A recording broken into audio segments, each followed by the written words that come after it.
എല്ലാവർക്കും നമസ്കാരം. ഇന്ന് നമ്മൾ ഡിസ്കസ് ചെയ്യുന്നത് ഹീറ്റിംഗ് എഫക്റ്റ് ഓഫ് ഇലക്ട്രിക് കറണ്ടാണ്. ഇലക്ട്രിക് കറണ്ടിൻ്റെ താപഫലത്തെക്കുറിച്ചാണ്, താപഫലം നൽകുന്ന ഉപകരണങ്ങളെക്കുറിച്ചാണ്. നമുക്കറിയാം, നമ്മുടെ വീടുകളിൽ ഉപയോഗിക്കുന്ന ഹീറ്റിംഗ് എഫക്റ്റ് തരുന്ന ഇൻസ്ട്രുമെൻറ്റ്സ് പ്രധാനമായും ഇലക്ട്രിക് അയൺ, ഇലക്ട്രിക് ഹീറ്റർ, അതുപോലെ തന്നെ ഇൻഡക്ഷൻ കുക്കർ, ഓവൻ, ഹീറ്റിംഗ് കോയിലൊക്കെയാണ്. നമ്മുടെ ടെക്സ്റ്റ് ബുക്കിൽ അത് എഴുതുവാനുള്ളൊരു സ്ഥലമുണ്ട്, അവിടെ അത് സൂചിപ്പിക്കുവാൻ ശ്രദ്ധിക്കണം. ടെക്സ്റ്റ് ബുക്കിൽ അടുത്തതായിട്ട് നമുക്കൊരു പരീക്ഷണം ചെയ്ത് നോക്കുവാനാണ്. അതിതാണ്, ഒരു നിക്രോം കോയിൽ 5 സെന്റിമീറ്റർ ഉള്ള ഒരു നിക്രോം കമ്പി എടുക്കുന്നു, നിക്രോം കോയിൽ. അതുപോലെ തന്നെ ഒരു 6 വോൾട്ട് ബാറ്ററി ആയിട്ട് ഈ നിക്രോം കോയിൽ കണക്ട് ചെയ്യുന്നു. അപ്പോൾ ഈ നിക്രോം കോയിൽ ഹീറ്റ് ആകുന്നതും അതൊരു ചുട്ടുപഴുത്ത്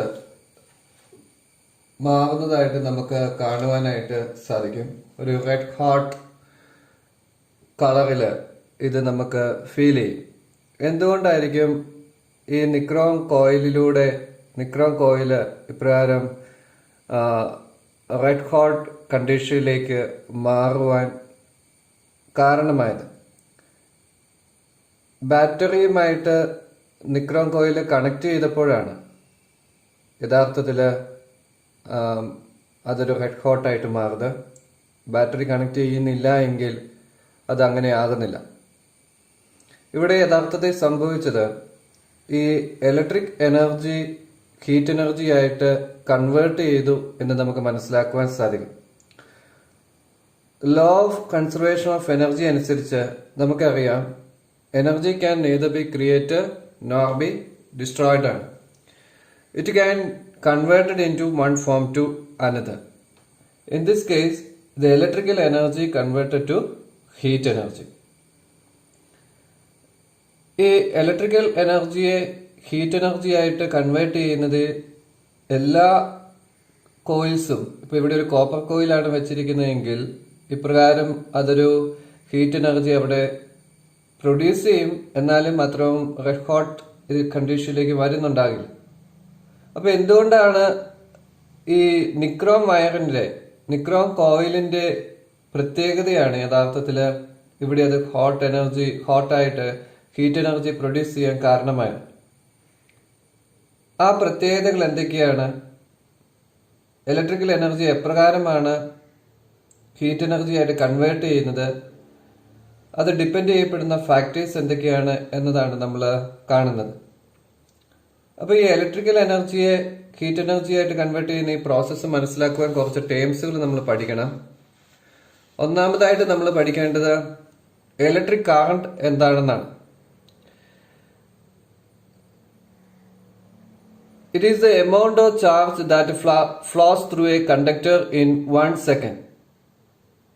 നമുക്കറിയാം, ഒരു സെക്കൻഡിൽ ഒരു കണ്ടക്ടറിലൂടെ പാസ് ചെയ്യപ്പെടുന്ന ചാർജസിന്റെ അളവാണ് ആ കണ്ടക്ടറിലൂടെ പാസ് ചെയ്യപ്പെടുന്ന ഇലക്ട്രിക് കറണ്ട് എന്ന് പറയുന്നത്. 2 തരത്തിൽ ചാർജുകളുണ്ട്. Positive ചാർജുമുണ്ട്, negative ചാർജുമുണ്ട്. ഈ ചാർജസിനെ നമ്മൾ റെപ്രസെന്റ് ചെയ്യുന്നത് Q ഉപയോഗിച്ചിട്ടാണ്. ഈ ചാർജസിന്റെ ഒഴുക്കാണ് നമ്മൾ പ്രധാനമായിട്ടും, അല്ലെങ്കിൽ ചാർജസിന്റെ ഈ ഫ്ലോയെയാണ് നമ്മൾ ഇലക്ട്രിക് കറണ്ട് എന്ന് നമ്മൾ പറയുന്നത്. ഇലക്ട്രിക് കറണ്ടിനെ നമ്മൾ റെപ്രസെന്റ് ചെയ്യുന്ന I എന്ന അക്ഷരം ഉപയോഗിച്ചാണ്. ചാർജസിനെ നമ്മൾ റെപ്രസെന്റ് ചെയ്യുന്ന Q കൊണ്ടാണ്. ഇതിനെ സമയത്തെ നമ്മൾ റെപ്രസെന്റ് ചെയ്യുന്നത് T കൊണ്ടാണ്. ചാർജസിന്റെ SI യൂണിറ്റ് എന്ന് പറയുന്നത് കൂളമാണ്, 1 കൂളം. അപ്പൊ ഈ 1 കൂളം പോസിറ്റീവ് ചാർജ് എന്ന് വെച്ചാൽ എത്രമാത്രം പോസിറ്റീവ് ചാർജ് ആയിരിക്കും? 1 കൂളം ചാർജ് എന്ന് വെച്ചാൽ 6 × 10⁸ ഇലക്ട്രോൺസിന്റെ എണ്ണത്തിന് തുല്യമായിരിക്കും. നെഗറ്റീവ് ചാർജ് എന്ന് വെച്ചാൽ 6 × 10⁸ ഇലക്ട്രോൺസിന്റെ എണ്ണത്തിന് തുല്യമായിരിക്കും. പോസിറ്റീവ് ചാർജ് എന്ന് വെച്ചാൽ 6 × 10⁸ പ്രോട്ടോൺസിന്റെ ചാർജിന് തുല്യമായിരിക്കും. അപ്പം 1 കൂളം ചാർജ് ഒരു സെക്കൻഡിൽ ഒരു കണ്ടക്ടറിലൂടെ പാസ് ചെയ്തിട്ടുണ്ടെങ്കിൽ അതിലൂടെ കടന്നു പോകുന്ന കറണ്ടിന്റെ അളവ് നമ്മൾ കൺസിഡർ ചെയ്യുന്നത് 1 ആംപിയർ എന്നാണ്. സോ നമ്മൾ കണ്ടു ഇലക്ട്രിക് കറണ്ട് എന്ന് പറയുന്നത് ചാർജസിന്റെ ഫ്ലോ ആണ്. ഇലക്ട്രിക് കറണ്ടിനെ റെപ്രസെന്റ് ചെയ്യുന്ന ഐ എന്ന അക്ഷരം ഉപയോഗിച്ചിട്ടാണ്. അതിന്റെ യൂണിറ്റ് ചാർജ് ബൈ സമയമാണ്, that is coulomb per second ആണ്. അതിന്റെ ഈ ഇലക്ട്രിക് കറണ്ടിന്റെ SI യൂണിറ്റ് എന്ന് പറയുന്നത് ആംബിയർ ആണ്. ഇപ്പൊ ലെങ്ത് നമ്മൾ മെഷർ ചെയ്യുന്നത് മീറ്ററിലാണ്, ഭാരം നമ്മൾ മെഷർ ചെയ്യുന്നത് കിലോഗ്രാമിലാണ് എന്ന് പറഞ്ഞ പോലെ കറണ്ട് നമ്മൾ മെഷർ ചെയ്യുന്നത് ആംബിയറിലാണ്. ഇത് അളക്കുന്നതിനുള്ള ഉപകരണമാണ് അമീറ്റർ എന്ന് പറയുന്നത്. ഇതാണ് അമീറ്റർ എന്ന് പറയുന്നത്. ഇത് ഉപയോഗിച്ച് നമുക്ക് അളക്കുവാനായിട്ട് സാധിക്കും കറണ്ട്. അമീറ്റർ നമ്മൾ റെപ്രസെന്റ് ചെയ്യുന്നത് A എന്ന ലെറ്റർ ഉപയോഗിച്ചിട്ടാണ്. അമീറ്റർ ഒരു സർക്യൂട്ടിൽ കണക്ട് ചെയ്യപ്പെടുന്നത് സീരീസ് ആയിട്ടായിരിക്കും. നമ്മൾ ആ സർക്യൂട്ട് ഇപ്പൊ ഇങ്ങനെ ഒരു സർക്യൂട്ട് ആണെങ്കിൽ ഇങ്ങനെയായിരിക്കും നമുക്ക് ഇത് കണക്ട് ചെയ്യുന്നത്. അപ്പൊ ഇതിലൂടെ പാസ് ചെയ്യപ്പെടുന്ന കറണ്ട് മനസ്സിലാക്കാൻ വേണ്ടി ഇത് സീരീസ് ആയിട്ടായിരിക്കും. എന്നാൽ വോൾട്ട് മീറ്റർ കണക്ട് ചെയ്യുന്നത് പാരലൽ ആയിട്ടായിരിക്കും. ഇതിന് അക്രോസ് ആയിട്ടുള്ള വോൾട്ടേജ് മെഷർ ചെയ്യാൻ വേണ്ടി കണക്ട് ചെയ്യുന്നത് ഇങ്ങനെയായിരിക്കും. അപ്പൊ എന്താണ് ഇലക്ട്രിക് കറണ്ട് എന്ന് നമ്മൾ കണ്ടു. ഇനി ഈ സർക്യൂട്ടിലൂടെ പാസ് ചെയ്യപ്പെടുന്ന കറണ്ട് 1 ആംപിയർ ആണ് എന്ന് വെച്ചാൽ 1 സെക്കൻഡിൽ ഇതിലൂടെ കടന്നു പോകുന്ന കറണ്ടിന്റെ അളവ് അഥവാ ചാർജസ് എന്ന് പറയുന്നത് എത്രയായിരിക്കും? 1 കൂളം ആയിരിക്കും. ഓക്കെ, അടുത്തതായിട്ട് നമ്മൾ മനസ്സിലാക്കേണ്ടത് പൊട്ടൻഷ്യൽ ഡിഫറൻസ് എന്താണെന്നുള്ളതാണ്. പൊട്ടൻഷ്യൽ ഡിഫറൻസ്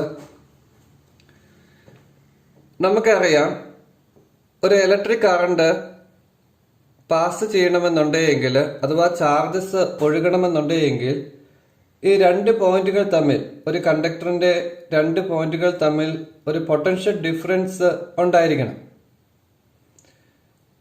അപ്പൊ എന്താണ് പൊട്ടൻഷ്യൽ ഡിഫറൻസ്? എങ്ങനെയാണ് നമ്മൾ മെഷർ ചെയ്യുന്നത്? പൊട്ടൻഷ്യൽ ഡിഫറൻസ് നമ്മൾ വോൾട്ടിലാണ് മെഷർ ചെയ്യുന്നത്. So the potential difference between 2 point will be 1 volt if 1 joule of work is done in moving 1 coulomb of charge from one point to other. നമ്മളൊരു conductor consider ചെയ്യാം. നമുക്കറിയാം കറണ്ടിനെ കടത്തിവിടുന്ന അഥവാ charge ഇലക്ട്രിസിറ്റിയെ കടത്തിവിടുന്ന ഉപകരണങ്ങളെയാണ് അല്ലെങ്കിൽ വസ്തുക്കളെയാണ് നമ്മൾ conductors എന്ന് പറയുന്നത്. കടത്തിവിടാത്തവയെ ഇൻസുലേറ്റേഴ്സ്. ഇപ്പം ഈ പോയിന്റ് A എന്ന് എടുക്കാം, ഈ പോയിന്റ് B എന്ന് എടുക്കാം. ഇവ തമ്മിലുള്ള ഒരു പൊട്ടൻഷ്യൽ ഡിഫറൻസ് ഉണ്ട് എന്നിരിക്കട്ടെ.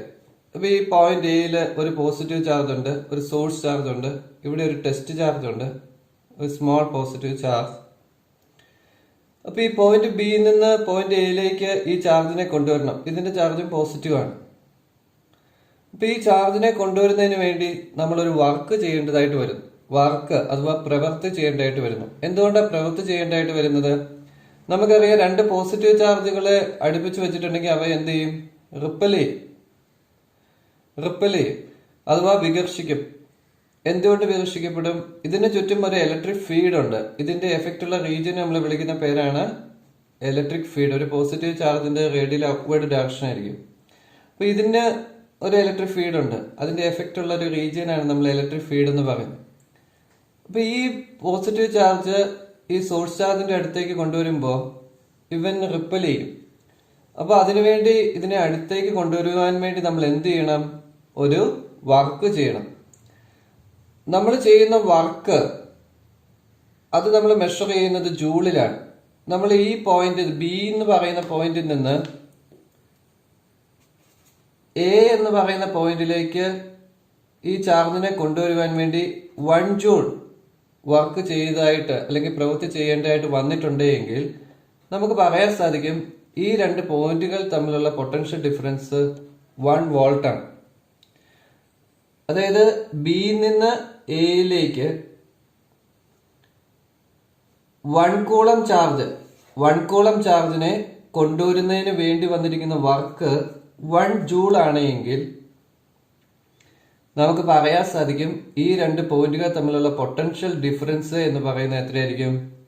1 വോൾട്ട് ആയിരിക്കും. അപ്പൊ ഈ പൊട്ടൻഷ്യൽ ഡിഫറൻസ് നമ്മൾ മെഷർ ചെയ്യുന്നത് വോൾട്ട് മീറ്റർ ഉപയോഗിച്ചിട്ടാണ്. നമ്മൾ നേരത്തെ കണ്ടു ഈ വോൾട്ട് മീറ്റർ എങ്ങനെയാണ് കണക്ട് ചെയ്യുന്നതെന്ന് നമ്മൾ കണ്ടു. ഇതാണ് വോൾട്ട് മീറ്റർ. ഈ വോൾട്ട്മീറ്റർ ആണ് ഒരു സർക്യൂട്ടിലെ പൊട്ടൻഷ്യൽ ഡിഫറൻസ് നമുക്ക് മെഷർ ചെയ്യുന്നത്. ഒരു സർക്യൂട്ടിൽ നമ്മളിപ്പം ഒരു വോൾട്ട്മീറ്റർ റെപ്രസെന്റ് ചെയ്യുന്നത് ഇങ്ങനെയാണ്, വി എന്ന ലെറ്റർ ഉപയോഗിച്ചുകൊണ്ടാണ്. ഈ പൊട്ടൻഷ്യൽ ഡിഫറൻസ് നമുക്ക് മെഷർ ചെയ്യാൻ വോൾട്ട്മീറ്റർ ഉപയോഗിക്കുമെന്ന് നമ്മൾ കണ്ടു. ഇനി ഇത് ഉപയോഗിച്ച് നമ്മൾ ഇതിന്റെ ഈ പൊട്ടൻഷ്യൽ ഡിഫറൻസിന്റെ 1 ജൂൾ അല്ല, ഇപ്പൊ 5 ജൂൾ ആണ് എന്നിരിക്കട്ടെ. ഈ രണ്ട് പോയിന്റുകൾ തമ്മിലുള്ള പൊട്ടൻഷ്യൽ 5 ജൂൾ വർക്ക് ചെയ്യേണ്ടതായിട്ട് ഉണ്ട് എന്നിരിക്കട്ടെ, ഒരു 1 കൂളം ചാർജിനെ ബിയിൽ നിന്ന് എയിലേക്ക് കൊണ്ടുവരുന്നതിന് വേണ്ടി.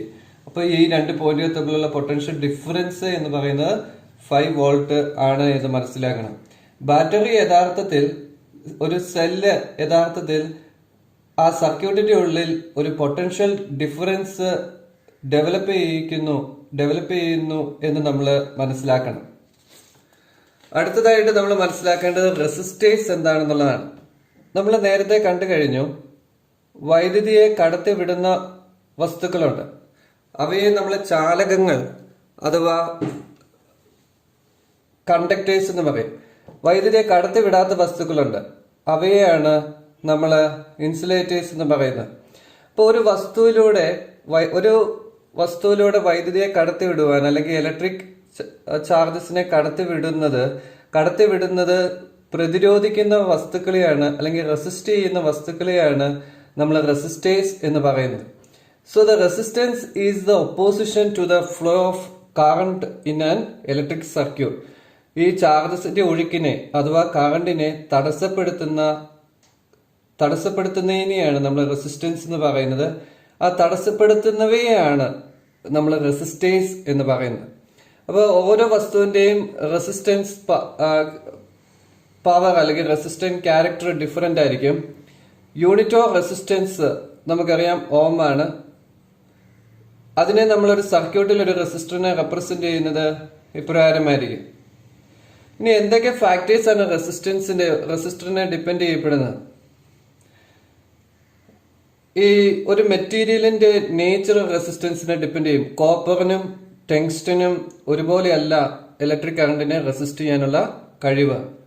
കോപ്പറിന് നമുക്കറിയാം റെസിസ്റ്റൻസ് പവർ വളരെ കുറവായിരിക്കും, വൈദ്യുതിയെ കടത്തിവിടും. ലെങ്ത് ഓഫ് ദ കണ്ടക്ടർ, ഇപ്പൊ 2 ടെങ്സ്റ്റൻ കേബിൾ എടുത്തു അല്ലെങ്കിൽ നിക്രോം കേബിൾ എടുത്തു, ഒരെണ്ണത്തിന് 5 സെന്റിമീറ്റർ, ഒരെണ്ണത്തിന് 25 സെന്റിമീറ്റർ. രണ്ടും നിക്രോമാണ്, പക്ഷെ ലെങ്ത് കൂടുന്തോറും അതിന്റെ റെസിസ്റ്റൻസ് വാല്യൂ എന്ത് ചെയ്യും? കൂടും. So the length of the conductor is directly proportional to the resistance. Thickness of the conductor, 2 nichrome cable എടുത്തു, ഒരെണ്ണത്തിന് നല്ല വണ്ണമുണ്ട്, ഒരെണ്ണത്തിന് വണ്ണം വളരെ കുറവാണ്. അപ്പൊ വണ്ണം കൂടിയതിനെ സംബന്ധിച്ചിടത്തോളം അതിന്റെ റെസിസ്റ്റൻസ് പവർ എന്തായിരിക്കും? കുറവായിരിക്കും. ആ മെറ്റീരിയലിന്റെ വണ്ണം കൂടുന്തോറും അതിന്റെ റെസിസ്റ്റൻസ് വാല്യൂ എന്ത് ചെയ്യുന്നു? കുറഞ്ഞു വരുന്നു. ഇനി രണ്ടെണ്ണത്തിന്റെയും ടെമ്പറേച്ചർ, ഒരെണ്ണത്തിന്റെ നോർമൽ ടെമ്പറേച്ചറും ഒരെണ്ണത്തിന്റെ ടെമ്പറേച്ചറും നമ്മൾ കൂട്ടുകയും ചെയ്യുന്നു. ടെമ്പറേച്ചർ കൂട്ടുമ്പോൾ അതിന്റെ റെസിസ്റ്റൻസ് വാല്യൂ കൂടുന്നു എന്ന് നമ്മൾ മനസ്സിലാക്കണം. ഇനി അടുത്തതായിട്ട് നമ്മൾ മനസ്സിലാക്കേണ്ടത് ഇലക്ട്രിക് പവർ എന്നാൽ എന്താണ് എന്നുള്ളതാണ്. ഇലക്ട്രിക് പവർ അഥവാ ശക്തി. നമുക്കറിയാം, ഒരു വസ്തുവിന് പവർ എന്ന് പറയുന്നത് നമ്മൾ എന്താണ്? ഒരു ഇലക്ട്രോണിക് ഡിവൈസിന് പ്രവൃത്തി ചെയ്യുവാനുള്ള കഴിവിനെയാണ് നമ്മൾ എബിലിറ്റി ടു ഡു വർക്കാണ് യഥാർത്ഥത്തിൽ ഇലക്ട്രിക് പവർ എന്ന് പറയുന്നത്. അപ്പം ഇവിടെ ഈ ബാറ്ററി ആണ് പ്രവൃത്തി ചെയ്യപ്പെടുന്നത്, വർക്ക് ചെയ്യപ്പെടുന്നത്. ബാറ്ററി എന്ത് വർക്കാ ചെയ്യുന്നത്? ഇലക്ട്രിക് എനർജിയെ നിക്രോം കേബിൾ ഉൾപ്പെടുത്തിയിരിക്കുന്ന സർക്യൂട്ടിലേക്ക് കടത്തിവിടുന്നു. അപ്പൊ ബാറ്ററിയുടെ പവർ എത്രമാത്രമാണ്, ബാറ്ററി ചെയ്യുന്ന പ്രവൃത്തി എത്രമാത്രമാണ് എന്നതാണ് നാം മനസ്സിലാക്കുന്നത്. ബാറ്ററി നൽകിയ ഈ വൈദ്യുത ഊർജമാണ് ഏത് എനർജിയായിട്ട് മാറ്റപ്പെടുന്നത്? ഹീറ്റ് എനർജിയായിട്ട് മാറ്റപ്പെടുന്നത്. ബാറ്ററി നൽകിയ ഇലക്ട്രിക്കൽ എനർജിയാണ് ഹീറ്റ് എനർജിയായിട്ട് കൺവേർട്ട് ചെയ്യപ്പെട്ടിരിക്കുന്നത്. പിന്നെ അടുത്തതായിട്ട് നമ്മൾ കാണുന്നത് ബാറ്ററിയുടെ പവർ എത്രമാത്രമാണ്, അല്ലെങ്കിൽ ഇലക്ട്രിക് പവർ എന്ന് പറയുന്നത് എത്രയാണ് എന്നതാണ്. So the electric power is the rate at which the work is being done in an electric circuit is called the electric power. ചെയ്യുന്ന പ്രവൃത്തിയുടെ നിരക്കാണ്. The rate at which the work is being done in an electric circuit. So the electric in other ways the electric power is defined as the rate of transfer of energy. എത്രമാത്രം എനർജിയാണ് transfer ചെയ്തേക്കുന്നത് എന്നുള്ളതാണ്. ഇവിടെ ആ energy transfer ചെയ്യുന്ന ആരായിരിക്കും? Battery ആയിരിക്കും. So power നമ്മൾ മെഷർ ചെയ്യുന്നത് റേറ്റ് ഓഫ് വർക്കാണ്. That is work divide by time. വർക്കിന്റെ യൂണിറ്റ് എന്ന് പറയുന്നത് SI യൂണിറ്റ് ജൂൾ ആണ്, ടൈമിൻ്റെത് സെക്കൻഡ് ആണ്. So the power is equal to joule per second. ഇനി ഈ പവറിന്റെ യൂണിറ്റ് നമ്മൾ പറയുന്നത് വാട്ടിലാണ്. അപ്പോൾ 1 വാട്ട് എന്ന് പറയുന്നത് 1 ജൂൾ പെർ സെക്കൻഡ് ആയിരിക്കും. അതായത് ഒരു ഇലക്ട്രോണിക് ഡിവൈസ് 1 വാട്ട് പവർ ഉള്ള ഡിവൈസ് ആണെന്ന് വെച്ചാൽ അതിന്റെ അർത്ഥം ആ ഇലക്ട്രോണിക് ഡിവൈസ് 1 സെക്കൻഡിൽ 1 ജൂൾ പ്രവൃത്തി ചെയ്യും. 1 സെക്കൻഡിൽ 1 ജൂൾ പ്രവൃത്തിയായിരിക്കും അത് ചെയ്യുന്നത്. എന്നാൽ ഒരു ഇലക്ട്രോണിക് ഡിവൈസ് 100 വാട്ട് പവർ ഉള്ളതാണെന്ന് വെച്ചാൽ അതിന്റെ അർത്ഥം എന്തായിരിക്കും? അത് ചെയ്യുന്ന പ്രവൃത്തി 1 സെക്കൻഡിൽ എത്ര ജൂൾ പ്രവൃത്തി ചെയ്യും? 100 ജൂൾ പ്രവൃത്തി ചെയ്യും. 100 ജൂൾ പ്രവൃത്തി ചെയ്യും. ഇനി നമ്മുടെ വീട്ടിൽ ഉപയോഗിക്കുന്ന ഒരു മോട്ടർ 1 HP പവർ ഉള്ളതാണ്, 1 ഹോഴ്സ് പവർ ഉള്ളതാണെന്ന് വെച്ചാൽ അതിന്റെ അർത്ഥം അതിന്റെ പവർ 746 വാട്ടാണ് എന്നാണ്. അതിന്റെ അർത്ഥം എന്തായിരിക്കും? 1 സെക്കൻഡിൽ അത് എത്ര ജൂൾ പ്രവൃത്തി ചെയ്യും? 746 ജൂൾസ് പെർ സെക്കൻഡ് അത് ചെയ്യും എന്ന് നമ്മൾ മനസ്സിലാക്കണം. So the rate at which the work is done being in an electric circuit is called electric power. ഇനി നമ്മൾ നേരത്തെ ഡിസ്കസ് ചെയ്ത നമ്മളുടെ സർക്യൂട്ടിലേക്ക് വരാം. സർക്യൂട്ട് ഇതായിരുന്നു. ഒരു നിക്രോം വയർ, അതൊരു റെസിസ്റ്റർ ആണ്. ഇപ്പൊ നമ്മൾ ആ സിമ്പിൾ ഉപയോഗിച്ചേക്കുന്നത് നിങ്ങൾക്ക് അവിടെ കാണാം. ആ നിക്രോം വയറിൽ കറണ്ട് മെഷർ ചെയ്യാൻ ഒരു അമ്മീറ്റർ ഉപയോഗിച്ചിരിക്കുന്നു. അതിന് അക്രോസ് ആയിട്ട് ഒരു പൊട്ടൻഷ്യൽ ഡിഫറൻസ്, ഈ നിക്രോം വയറിന് അക്രോസ് ആയിട്ടുള്ള പൊട്ടൻഷ്യൽ ഡിഫറൻസ് മനസ്സിലാക്കാൻ വോൾട്ട് മീറ്റർ ഉപയോഗിച്ചിരിക്കുന്നു, ബാറ്ററി ഉപയോഗിച്ചിരിക്കുന്നു, സ്വിച്ച്, നമുക്ക് കറണ്ടിനെ നിയന്ത്രിക്കാൻ സ്വിച്ച് ഉപയോഗിച്ചിരിക്കുന്നു. ഇനി ആലോചിച്ച് നോക്കി, നമ്മൾ ഇനി മനസ്സിലാക്കുന്ന ഒരു കാര്യം, ഈ ബാറ്ററി എത്രമാത്രം എനർജിയാണ് ഈ നിക്രോം വയറിന് കൊടുത്തിരിക്കുന്നത്. ആ എനർജിയാണ് ബാറ്ററി ചെയ്തിരിക്കുന്ന ആ വർക്കാണ്, ആ എനർജി ആണ് യഥാർത്ഥത്തിൽ ഇവിടെ ഏത് എനർജി ആയിട്ട് കൺവേർട്ട് ചെയ്യപ്പെട്ടിരിക്കുന്നത്? ഹീറ്റ് എനർജി ആയിട്ട് കൺവേർട്ട് ചെയ്യപ്പെട്ടിരിക്കുന്നത്. നമുക്ക് അറിയാവുന്ന കാര്യം ഇതാണ്. ഇലക്ട്രിക് കറണ്ട് എന്ന് പറയുന്നത് നമ്മൾ കണ്ടു rate of flow of charges ആണ്, ദാറ്റ് ഈസ് Q/T ആണ്. അപ്പം 1 സെക്കൻഡിൽ പാസ് ചെയ്യപ്പെടുന്ന ചാർജ് അത് 1 കൂളം ആണെന്നിരിക്കട്ടെ. അങ്ങനെയാണെങ്കിൽ T സെക്കൻഡ് കൊണ്ട് പാസ് ചെയ്യപ്പെട്ടിരിക്കുന്ന ചാർജ് എന്ന് പറയുന്നത് എത്രയായിരിക്കും? I/T ആയിരിക്കും. സോ I = Q/T ആണ്. അങ്ങനെയാണെങ്കിൽ Q = ചാർജ് എന്ന് പറയുന്നത് എത്രയായിരിക്കും? I/T ആയിരിക്കും. ഇനി നമ്മൾ ഡിസ്കസ് ചെയ്യുന്ന ഒരു പ്രധാനപ്പെട്ട കാര്യം, നമ്മൾ പവർ എത്രമാത്രമാണ്, അഥവാ ഇവിടെ നമ്മൾ ഉപയോഗിച്ചിരിക്കുന്ന ഇലക്ട്രിക് എനർജി എത്രമാത്രമാണെന്ന് നമ്മൾ കാണുകയാണ്. അപ്പൊ അത് കാണുന്നതിന് വേണ്ടി നമുക്കറിയാം, ഇതാണ് നമ്മളുടെ സർക്യൂട്ട്. ഈ സർക്യൂട്ട് ഞാൻ ഇങ്ങോട്ട് വരയ്ക്കുകയാണ്. ഇത് നമ്മളുടെ റെസിസ്റ്റർ. ഇവിടെ 1 കൂളം ചാർജ് ആണ് പാസ് ചെയ്യുന്നതെന്നിരിക്കട്ടെ. ഈ 1 കൂളം ചാർജിനെ ഈ പോയിന്റ് എക്സിൽ നിന്ന് പോയിന്റ് Y വരെ മൂവ് ചെയ്യുന്നതിന് എനിക്ക് 1 ജൂൾ പ്രവൃത്തി ചെയ്യേണ്ടതായിട്ട് വന്നു എന്നിരിക്കട്ടെ. ഈ എക്സിൽ നിന്ന് വൈയിലേക്ക് ഈ 1 കൂളം ചാർജിനെ കൊണ്ടുപോകുന്നതിന് എനിക്ക് വേണ്ടി വന്നിരിക്കുന്ന വർക്ക് എത്രയാണ്? വർക്ക് എന്ന് പറയുന്നത് 1 ജൂൾ ആണ് എന്നിരിക്കട്ടെ. അങ്ങനെയാണെങ്കിൽ ഇതിന് അക്രോസ് ആയിട്ടുള്ള പൊട്ടൻഷ്യൽ ഡിഫറൻസ് എത്രയായിരിക്കും? 1 ആയിരിക്കും. അത് നമ്മളുടെ നേരത്തെ ഡെഫിനിഷൻ ആണല്ലോ. ആ ഡെഫിനിഷൻ അനുസരിച്ച് ഈ പോയിന്റിൽ നിന്ന് ഈ പോയിന്റിലേക്ക് ഒരു ചാർജിനെ കൊണ്ടുവരുന്നതിന് 1 ജൂൾ പ്രവൃത്തി ചെയ്തിട്ടുണ്ട് എങ്കിൽ, 1 ജൂൾ വർക്ക് ആയിട്ടുണ്ട് എങ്കിൽ ഇതിന് അക്രോസ് ആയിട്ടുള്ള പൊട്ടൻഷ്യൽ ഡിഫറൻസ് V വോൾട്ട് ആയിരിക്കും. ഞാൻ അതിനെ മറ്റൊരു തരത്തിൽ പറയാണ്. ഈ 2 പോയിന്റുകൾക്കിടയിലുള്ള പൊട്ടൻഷ്യൽ 1 വോൾട്ട് ആണ് എങ്കിൽ ഈ പോയിന്റിൽ നിന്ന് ഈ പോയിന്റിലേക്ക് ഒരു 1 കൂളം ചാർജിനെ കൊണ്ടുവരുന്നതിന് എനിക്ക് 1 ജൂൾ വർക്ക് ചെയ്യേണ്ടതായിട്ട് വരും. ആ അതേ വോൾട്ടിന്റെ ഡെഫിനിഷൻ നമ്മൾ തിരിച്ചു പറഞ്ഞതേ ഉള്ളൂ. ഇതിന് അക്രോസ് ആയിട്ട്, ഈ പോയിന്റിന് അക്രോസ് ആയിട്ട് 1 വോൾട്ടിൽ ഒരു ചാർജിനെ കൊണ്ടുവരണം. 1 വോൾട്ട് പൊട്ടൻഷ്യൽ ഡിഫറൻസിൽ 1 കൂളം ചാർജിനെ കൊണ്ടുവരാൻ എനിക്ക് 1 ജൂൾ പ്രവൃത്തി ചെയ്യേണ്ടതായിട്ട് വരും. അങ്ങനെയാണെങ്കിൽ നമുക്കറിയാം ഇവിടെ നമ്മൾ ചെയ്തിരിക്കുന്ന പ്രവൃത്തി 1 ജൂൾ ആണ്. അങ്ങനെയാണെങ്കിൽ വി വോൾട്ടിൽ എനിക്ക് എത്രമാത്രം വർക്ക് ചെയ്യേണ്ടതായിട്ട് വരും? ഇതിന് അക്രോസ് ആയിട്ട് വി വോൾട്ട് ആണെന്ന് ഇരിക്കട്ടെ. വി വോൾട്ട് ആണെങ്കിൽ എനിക്ക് ചെയ്യേണ്ടതായിട്ട് വർക്ക് എത്രയായിരിക്കും? ഇവിടെ ഇപ്പം 1 ജൂൾ ആണ് നമുക്ക് വേണ്ടി വന്നത്. അങ്ങനെയാണെങ്കിൽ V volt potential difference 1 coulomb charge തന്നെ കൊണ്ടുവരുന്നതിന് എനിക്ക് വേണ്ടി വരുന്ന വർക്ക് എന്ന് പറയുന്നത് എത്രയായിരിക്കും? വി ജൂൾ ആയിരിക്കും. ഇനി ഞാൻ ഈ 1 കൂളം ചാർജ് മാറ്റിയിട്ട് ക്യൂ കൂളം ചാർജ് ആക്കി. ക്യൂ കൂളം ചാർജിനെ ഈ പോയിന്റ് എക്സിൽ നിന്ന് വൈയിലേക്ക് കൊണ്ടുവരുന്നതിന് വേണ്ടി വരുന്ന വർക്ക് എത്രയായിരിക്കും? Work is equal to Q into V ആയിരിക്കും. വി ജൂൾ ആയിരിക്കും. That is Q into V joule ആണ്. നമുക്കറിയാം വർക്കാണ് നമ്മൾ കണ്ടുപിടിച്ചത്. അതാണ് നമ്മൾ ഏറ്റവും ആദ്യമേ ചെയ്തത്. ഇത് നോക്കിയേ, the work done to move 1 coulomb charge through 1 volt potential difference is 1 joule. ഇനി work done to move 1 coulomb charge through a V potential difference എത്രയാണ്? V joule. ഇനി work done to move Q coulomb charge, ആദ്യമേ 1 coulomb 1 volt potential difference, അടുത്തത് 1 coulomb V volt potential difference, അടുത്ത് Q coulomb V potential difference is equal to എത്രയാണ്? Q into V. നമുക്കറിയാം work കിട്ടി, Q into V ആണ്. Power എന്ന് പറയുന്നത് work divided by time ആണ്. That is equal to Q into V divided by T. നമ്മൾ നേരത്തെ ചെയ്തിരുന്നു I is equal to Q by T ആണ് കറണ്ട്. അപ്പൊ ഈ ഇക്വേഷൻ നമ്മൾ ഇട്ട് കൊടുക്കുമ്പോൾ എത്ര വരും? ക്യൂ ബൈ ടി എന്ന് പറയുന്നത് നമുക്ക് എന്തെഴുതാം? I into V. So the power is equal to എന്താണ്? ഐ ഇൻറ്റു വി ആണ്.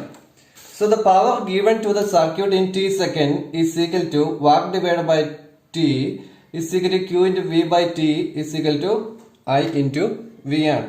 So the energy given to the circuit by the battery in t second is equal to p into t is equal to v I t.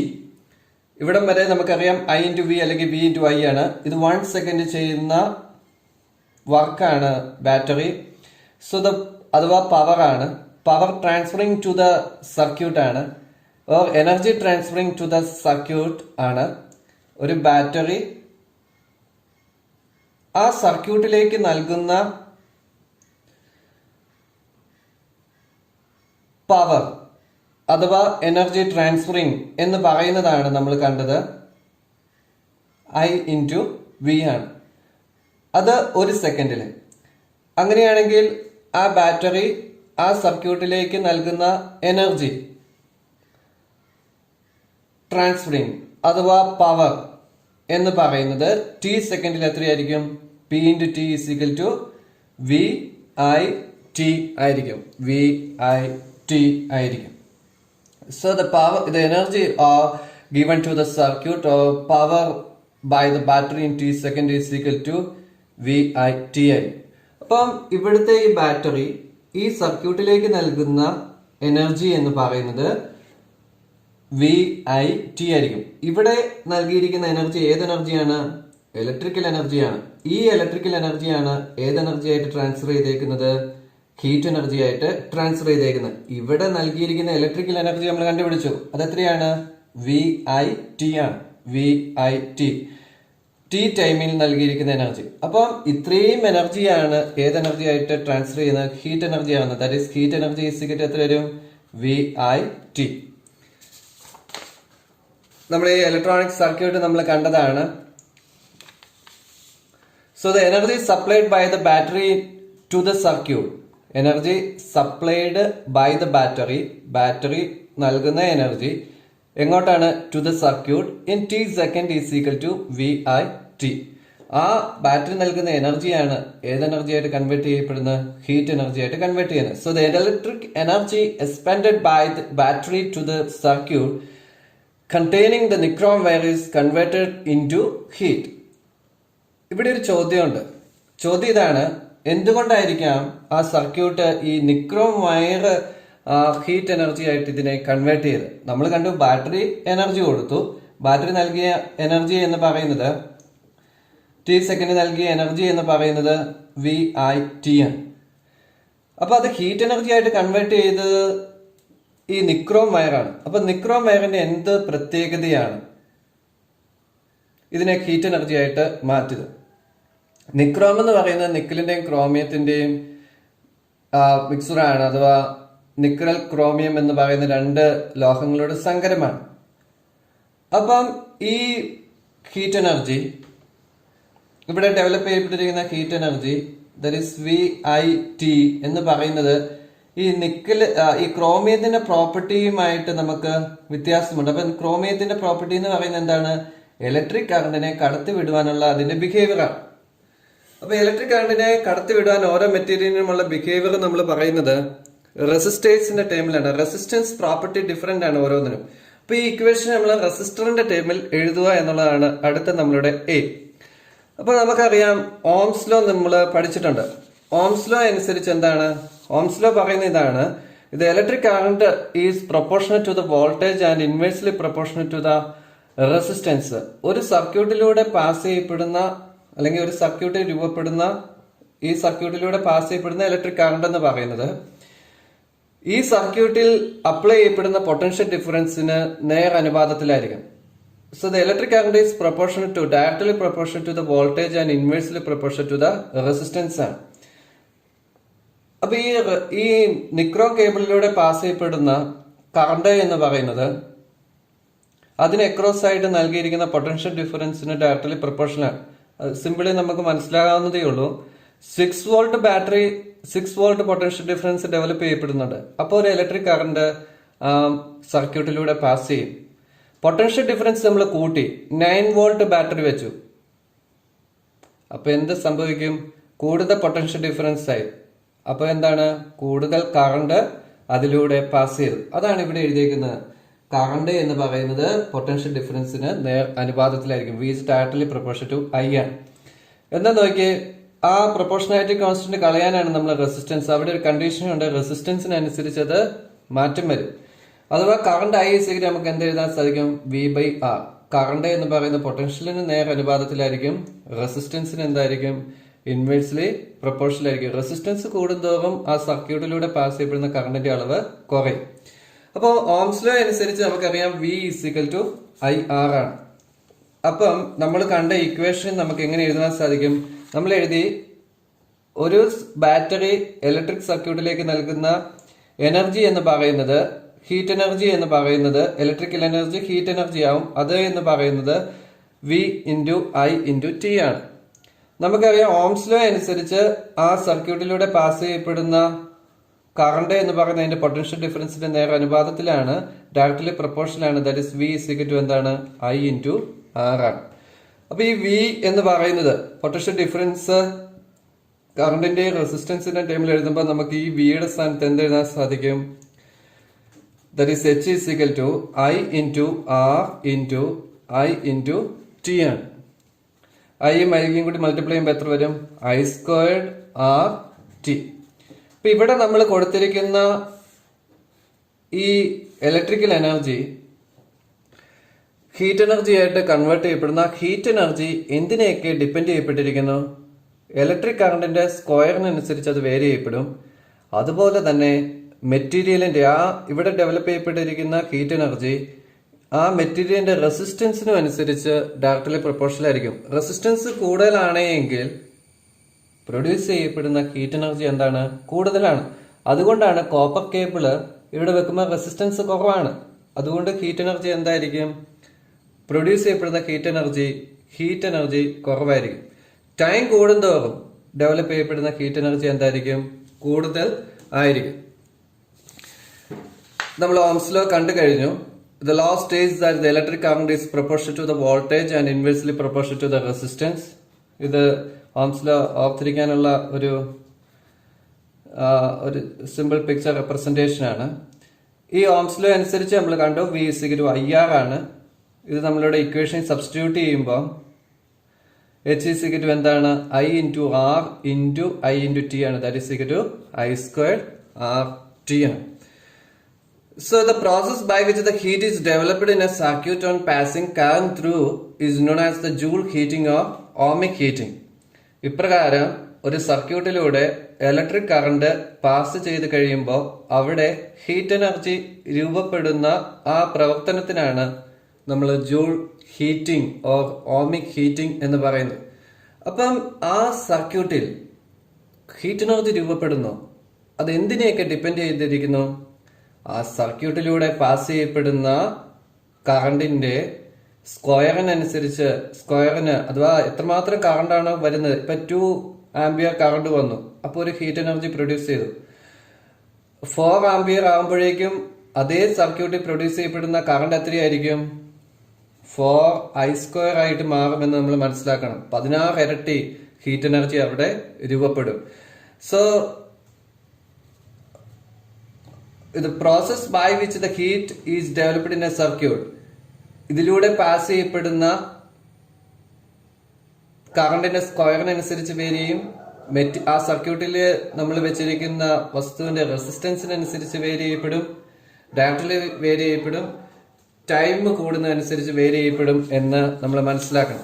ഇതാണ് Joule's law എന്ന് പറയുന്നത്. So the Joule's law States that ഒരു സർക്യൂട്ടിൽ develop ചെയ്യപ്പെടുന്ന heat എത്രമാത്രമുണ്ട് എന്നതാണ് Joule's law പറയുന്നത്. The Joule's law states that the heat developed in a circuit carrying a conductor is directly proportional to the product of the square of the current I in the conductor. ആ കണ്ടക്ടറിലൂടെ pass ചെയ്യപ്പെടുന്ന current ആയിരിക്കും the resistance of the conductor and the time t of the flow of the current. That is, H is directly proportional to I squared RT, or H is equal to I squared RT joule. I നമ്മൾ common ആയിട്ട് measure ചെയ്യുന്ന ആംബിയറിലാണ്. That is I is the current in ampere, R is the resistance in ohm, and T is time in second. So this is very important law, Joule's law. ഇത് Joule's law discuss ചെയ്യപ്പെടുന്നതും പഠിക്കേണ്ടതും വളരെ importance ആണ്. So ഇത് law നമ്മൾ കണ്ടു കഴിഞ്ഞു. ഇനി ഇത് ഉപയോഗിച്ചുകൊണ്ട് ഒരു ടേബിൾ ഫിൽ ചെയ്യാനായിട്ട് നിങ്ങളുടെ ടെക്സ്റ്റ് ബുക്കിൽ കൊടുത്തിട്ടുണ്ട്. ടേബിൾ 1.2 ആണ്. ആ ടേബിൾ ഇതാണ്. ഇവിടെ resistance of the conductor 2R, intensity of the current I, time flow which current flows in second T, heat generator. Joule's law അനുസരിച്ച് ഇത് എങ്ങനെയാണ് വേരി ചെയ്യുന്നത് എന്ന് നമ്മൾ നോക്കണം. അപ്പൊ ഒന്നാമത്തെ കണ്ടീഷനിൽ 2R റെസിസ്റ്റൻസ് ആണ്, കറണ്ട് I ആണ്, ടൈം T തന്നെ, ഹീറ്റ് ജനറേറ്റ് ചെയ്തേക്കുന്നത് നമുക്കറിയാം I സ്ക്വയർഡ് RT ആണ് ഹീറ്റിന്റെ ഇക്വേഷൻ എന്ന് നമ്മൾ കണ്ടു, ജൂൾസ് ഇക്വേഷൻ. അപ്പൊ ഇവിടെ റെസിസ്റ്റൻസ് എത്രയായിട്ട് മാറി? 2R ആയി. അപ്പൊ എത്ര വരും? I squared into 2R into TI. അപ്പൊ എത്ര വരും? 2I squared RT. അപ്പൊ റെസിസ്റ്റൻസ് 2 ടൈംസ് ആയപ്പോഴേക്കും ഇവിടെ ഹീറ്റ് എനർജി എത്രയായി? ടോയ്സ് ആയി, 2 ടൈംസ് ആയി. അഥവാ നമുക്ക് എന്ത് എഴുതാൻ സാധിക്കും? ടോയ്സ് ആയി എന്ന് നമുക്ക് എഴുതാൻ സാധിക്കും, 2H ആയി.